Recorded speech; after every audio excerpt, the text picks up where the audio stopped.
પ્રમુખ પાસે આવેલ ઇન્ડસ્ટ્રીમાં લૂમ્સના કારખાના બંધ, કારીગરમાં પગાર વધારવાની માંગ સાથે કારખાનાઓ બંધ જોવા મળ્યા છે। 500 થી વધુ લૂમ્સના કારખાનાઓ કારીગર ન આવતા બંધ જોવા મળ્યા। પ્રમુખ પાસે આવેલ ઇન્ડસ્ટ્રીમાં લૂમ્સના કારખાના બંધ, કારીગરોમાં પગાર વધારાની માંગ સાથે કારખાનાઓ બંધ જોવા મળ્યા।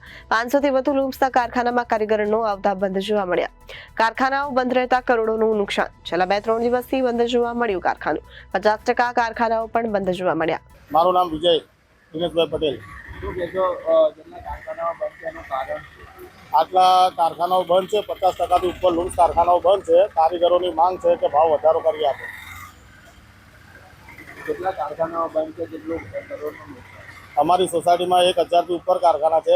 આજુબાજુમાં ભગવતી છે, યુનિટી છે, બધા કારખાનાઓ બંધ છે। લાખો કરોડો રૂપિયાનું નુકસાન જઈ રહ્યું છે અત્યારે। જોવા મળે હીરા જેવી પરિસ્થિતિ જોવા મળી જ રહી છે અત્યારે, કેમ કે કારીગરોનું હર વર્ષે ભાવ વધારાની માંગના લીધે બંધ કરે છે।